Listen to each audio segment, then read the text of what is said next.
Hello, everyone. Most people didn't catch it. They didn't see it coming, and Washington isn't shouting about it. But here's the truth. When Trump said we don't need Canada, he wasn't just making a political point. That statement wasn't bravado. It was a gamble, and one that could backfire in ways that Americans are only beginning to realize. While everyone was focused on headlines, Canada was quietly pivoting, quietly preparing, and quietly reshaping the energy, trade, and strategic landscape in ways that could define the next decade for the United States. And what most Americans don't understand is this. This isn't a bluff. This is a shift in the balance of power. And it's happening right now, silently, patiently, and with purpose. You have to understand the weight of what was said when the president declared, "We don't need Canada." It wasn't a throwaway line. It wasn't just political theater. This is the same Canada that has been America's largest trading partner, the source of nearly 60% of our crude oil, the supplier of almost all of our natural gas imports, and the backbone of energy for 8 border states stretching from Minnesota to New England. This is a nation with whom the United States has shared decades of intertwined economies, supply chains, and defense agreements. When that statement hit, it was like pulling a thread from a well-woven tapestry. You start to see just how much could unravel. I've been in rooms where these decisions get made. I've seen senior officials speak with certainty, believing that power can be asserted without consequence. But here's the thing about relationships this deep. Every action, every word, every posture matters. Saying we don't need you isn't just an insult, it's a signal. And Canada read that signal very clearly, because in international relations, words have consequences even when the cameras aren't rolling. And let's put it in plain terms. Canada isn't reacting out of anger. They are reacting out of calculation. They are pivoting toward markets, partners, and strategies that make sense for them, not for Washington. LG projects aimed at Asia, accelerated trade discussions with Europe, and the quiet courting of Chinese investment in critical minerals. These are moves that can't be undone overnight, and they're being implemented quietly, methodically, and with foresight. Think about energy for a moment. The United States depends on Canada for crude oil and natural gas. Like most people, depend on the water running into their homes, often without thinking about it. 8 U.S. states rely on Canada for the majority of their energy needs. That means heating homes, powering factories, and keeping lights on. When leadership declares out loud that we don't need that, it's not a position of strength. It's a moment that invites disruption, and Canada is taking that invitation seriously. It isn't just energy. Supply chains that seem invisible to the average American are already being recalibrated. Automotive components cross the U.S.-Canada border multiple times before a car is finished. Agricultural products, lumber, rare minerals. Every one of these flows as part of a delicate ecosystem. Disrupt that ecosystem, and the costs don't fall on executives or politicians. They fall on ordinary Americans, on families, on small businesses, This is what makes the statement so dangerous. It's a moment where domestic bravado meets international reality. And while the narrative in Washington may be about leverage and negotiation, the reality on the ground is that Canada is acting with a clarity and patience that most Americans aren't seeing. They are pivoting to protect their own interests. And if you look closely, that pivot may come at America's expense. History teaches us this lesson again and again. The nations that control inputs, whether it's energy, minerals, or supply chain nodes, control leverage. Canada sits on one of the richest reserves of critical minerals in the world: lithium, nickel, cobalt, uranium, rare earth elements. These materials aren't just commodities, they are the foundation of the next generation of technology: electric vehicles, renewable energy, defense systems. Every move the United States makes that alienates Canada risk pushing those critical resources toward Asia or Europe instead. And once that shift happens, it's not something you can reverse with rhetoric or tariffs. Rebuilding those relationships takes decades. Here's the thing most Americans won't hear on the news. This isn't about politics. It's about economics. It's about strategy. It's about the quiet, patient work of a country positioning itself for the future. While Washington debates in public, Canada is preparing in private. And when that preparation meets the statement, "We don't need Canada," the result isn't a negotiation. It's a realignment. Realignments like this have consequences that ripple through everything: energy bills, grocery costs, manufacturing competitiveness, and national security. So here's what I want every American to consider. The loud words, the headlines, the political spin, those are distractions. The real story is what Canada is doing while no one is watching. And what they are doing is both methodical and deliberate. They are protecting themselves. And if the United States doesn't recognize the gravity of that pivot, the next decade of American energy, trade, and economic power may look very different than anyone predicted. Because here's the ultimate truth. When you underestimate your closest ally, when you misread a relationship that has been decades in the making, you don't just risk embarrassment. You risk economic and strategic disruption on a scale most Americans aren't prepared to see. And that is exactly what is starting to unfold today. Here's where things get complicated and where most Americans completely miss what's happening. While Washington was busy broadcasting, "We don't need Canada," Canadian leaders weren't panicking. They weren't reacting emotionally. They were calculating, planning, and moving in ways that, if you step back and look carefully, could have enormous consequences for the United States. Canada's pivot isn't about confrontation. It's about opportunity. Take energy, for example. The LG Canada project on the British Columbia coast is more than just a pipeline or a port. It's a strategic shift. The project is designed to export Canadian liquefied natural gas to Asia, Japan, South Korea, and increasingly China. That means the energy that has historically flowed into the United States could over time be redirected to new markets willing to pay higher prices and offer long-term contracts. It's not a threat, and it's not a bluff. It's a rational business decision made in response to American statements and postures. Think about the implications for a moment. The United States depends on Canadian oil and gas for everyday life. Gas stations, factories, and homes all rely on this steady supply.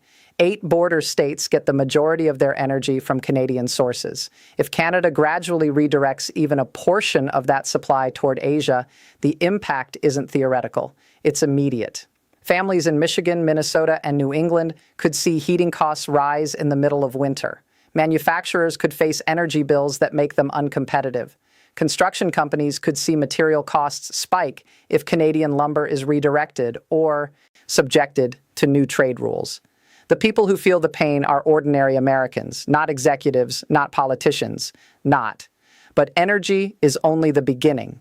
Canada is also quietly reshaping its trade relationships. Conversations with the European Union about accelerating the CETA trade framework have picked up pace. Deals that were moving slowly are suddenly being prioritized. And then there's China, always watching, always calculating. Canadian officials have been in Beijing exploring investment in critical mineral sectors: lithium, cobalt, nickel, uranium, rare earth elements. These are materials that power the next generation of energy technology and defense systems. The United States has spent decades trying to secure these supply chains without relying on China. Canada was supposed to be the trusted partner. But when the largest customer signals that it doesn't need Canada, incentives change. It's worth emphasizing this isn't about betrayal. Canada isn't turning against the United States. They are acting as any sovereign nation would, protecting their interests, exploring alternatives, and creating options for themselves. The U.S. posture, whether intended or not, is encouraging them to do exactly that. And the consequences of this quiet pivot could ripple far beyond trade and energy. Look at the critical minerals again. These resources are central to the next industrial era. Batteries for electric vehicles, solar panels, wind turbines, semiconductors, defense technology all depend on access to these materials. The United States cannot simply replace Canadian supplies overnight. If Canada chooses to prioritize Asia or Europe, the impact on American technological competitiveness could be massive. This isn't speculative, it's strategic reality. Here's another layer most people overlook: credibility. Canada is the proof of concept for U.S. alliances. When the United States publicly dismisses a long-standing partner, every other ally takes notice. Japan, South Korea, Germany, Australia, they are all watching. They're asking themselves the same question Canada is implicitly asking. If the United States treats its closest ally like a disposable asset, why should we rely on Washington when our own security or economic interests are at stake? This isn't paranoia, it's geopolitics. Unpredictability is a liability, not an asset. It creates incentives for allies to hedge. And hedging doesn't happen in the spotlight. It happens quietly through infrastructure investments, trade deals, and strategic partnerships that exclude the United States. That's exactly what Canada is doing right now. And here's the uncomfortable truth. Washington's public posture is creating these incentives. Every declaration, every headline, every public insult shapes the calculations of foreign governments. And right now, America is shaping them in a way that could reduce its influence, its leverage, and its security over the next generation. Let's bring it closer to home. Imagine the U.S. energy grid 5 or 10 years from now if Canadian natural gas and electricity flows are reduced. Imagine manufacturing hubs in the Midwest facing higher costs because raw materials are rerouted to Asia. Imagine American farmers having fewer markets for their crops because Canada's prioritizing new trade partners. These aren't abstract scenarios. They are entirely plausible if current policies continue unchecked.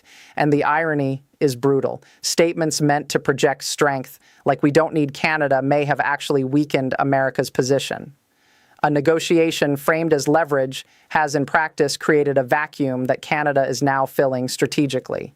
While domestic audiences cheer the toughness, the people paying the price are ordinary Americans in their homes, on their farms, and in their factories. Here's what keeps getting missed. Canada isn't making impulsive decisions. Every move is calculated, deliberate, and designed to create resilience. They are securing alternative markets, building infrastructure that reduces U.S. dependence, and ensuring they remain a powerful player in global energy and mineral markets. Meanwhile, the United States is publicly signaling dismissiveness, undermining decades of trust, and reducing its own strategic options. The message is clear. When America misreads or underestimates its closest ally, it doesn't just risk trade disruptions, it risks energy shortages, economic instability, supply chain chaos, and long-term erosion of global influence. And most Americans are completely unaware that this quiet pivot is already underway. Here's the hard truth. When the United States miscalculates Canada, the consequences don't stop at energy or trade. They cascade, they ripple, they spread quietly at first, almost invisibly, until suddenly the impact lands squarely on American families, workers, and industries. And by then, the political fallout can be explosive. Let's start with energy because it's the lifeblood of the economy. The LG Canada project isn't just about exporting natural gas. It's about shifting global energy flows. Asia's demand for energy is skyrocketing, and Canada is positioning itself to supply that demand. That means the energy that historically fed 8 U.S. border states, kept homes warm in Michigan and Minnesota, and powered factories in Ohio and Pennsylvania could gradually flow elsewhere, not all at once, but steadily. And that steady shift is enough to raise costs, create shortages, and force American energy buyers to scramble. The people who feel this most are not lobbyists or executives. They are ordinary Americans paying bills. A family in Minneapolis turning up their thermostat in February might not realize that a single political statement in Washington is affecting the cost of their heating. A manufacturer in Detroit might find their energy bill climbing, making them less competitive against global rivals. A construction company in Minnesota could see lumber prices spike if Canadian exports are redirected or subjected to retaliatory measures. These are real, tangible consequences, and they hit hard and fast once market signals adjust. And energy is only the beginning. Supply chains, the hidden arteries of American industry, are under pressure. Automotive parts cross the U.S.-Canada border multiple times before a car rolls off the assembly line. Softwood lumber feeds construction across multiple states. Agricultural inputs like Canadian potash keep American farms productive. When Canada pivots toward Asia or Europe, these supply chains start to fray. Delays, higher costs, and scarcity ripple through industries that Americans rely on every day. The headlines may read, "Trade talks," but the impact lands on workers and families. Now add the strategic dimension. Critical minerals, lithium, cobalt, nickel, uranium, rare earth elements are the foundation of the next technological revolution. The United States has long relied on allies to secure supply chains outside of China, and Canada was supposed to be the cornerstone of that strategy. But when the U.S. publicly dismisses Canada, incentives shift. Canada can now make deals with Asia or Europe that serve its own long-term interests, potentially leaving the U.S. without a reliable partner for decades to come. Rebuilding those supply chains isn't a matter of months or years. It's a generational challenge. And this is where the credibility problem comes into full view. Allies everywhere are watching. Japan, South Korea, Germany, Australia, they are all taking note. If the United States treats its closest ally like a disposable partner, why should they trust American commitments? Why should they prioritize U.S. markets or security agreements over alternatives that provide stability? This isn't theory. It's practical geopolitical reality. Unpredictability erodes influence, forces allies to hedge, and that hedging often happens quietly through infrastructure, trade deals, and strategic partnerships that bypass America entirely. Consider the broader economic consequences. If Canadian energy and materials are redirected to Asia, the cost isn't just local, it's national. Gasoline prices rise, heating bills climb, manufacturing becomes less competitive, and agricultural markets tighten. Ordinary Americans pay the price for strategic miscalculations they may not even fully understand. Meanwhile, political narratives may tout strength and toughness, but the real-world consequences continue to build behind the scenes, slowly but surely. Then there's China. Every time the United States alienates a key partner like Canada, China sees an opportunity. They aren't announcing it publicly, they aren't making threats. They are making deals quietly and systematically, stepping into exactly the spaces that American indecision and miscalculation leave open. Canadian critical minerals, LNG exports, and trade flows all become potential pathways for Chinese engagement. This is a patient, long-term strategy, and the United States, focused on headlines and posturing, may not recognize the extent of the shift until the consequences are unavoidable. What's most alarming about all of this is that it's slow-moving, but inevitable if ignored. Canada isn't reacting rationally. They are acting logically, and every delay or misstep by American leadership increases the chance that Canada's pivot will become permanent. Once new trade routes, new partnerships, and new energy flows are established, reversing them would be nearly impossible. Decades of trust and interdependence could be undone by a single statement and a series of public postures. And while Washington debates optics, ordinary Americans bear the consequences. Families, workers, manufacturers, and farmers feel the cost first, before anyone in political office does. Trade disruptions, supply shortages, and energy price spikes are not abstract. They are deeply personal. They hit at the kitchen table, on the factory floor, and at the farm gate. And yet most people are completely unaware that this quiet pivot is already underway, reshaping the future of American energy, trade, and strategic influence. The stakes are enormous. This isn't about politics. It's about survival in a complex, interconnected world. Misreading. Canada doesn't just threaten trade. It threatens credibility, energy security, industrial competitiveness, and long-term global influence. Every decision, every statement, every posture is part of a chain reaction. And the United States is standing at a moment where one miscalculation could send that chain reaction rolling in ways no one can fully predict. So here's the question Americans need to ask. When a key ally pivots quietly, strategically, and deliberately, what is Washington doing to respond? Are decisions being guided by real strategy or by headlines, domestic optics, and the illusion of leverage? Because the difference between strategy and posture is the difference between protecting American families and leaving them exposed to the consequences of foreign calculation. And right now, that difference may be the single most important question facing this country. What happens when America miscalculates Canada? Most people think of trade disputes as abstract numbers on spreadsheets, tariffs, exports, imports. But the reality is far more immediate and far more dangerous. Every misstep in this relationship can ripple through the economy, hitting American families and workers where it matters most, their bills, their jobs, their stability. And this isn't a future problem. It's happening now quietly and almost imperceptibly while Washington continues to posture. Let's start with energy again, because it's the lifeblood of the economy. 8 U.S. border states rely on Canadian oil and natural gas for the majority of their energy needs. Heating in the dead of winter, electricity in homes and factories, fuel for industries that power local economies. A redirection of even a fraction of that supply to Asian markets could spike prices overnight. Gas stations in Minneapolis or Buffalo might see prices rise. Manufacturing plants in Ohio could face energy costs that make American products uncompetitive. Construction firms in Minnesota could suddenly find lumber redirected to other markets.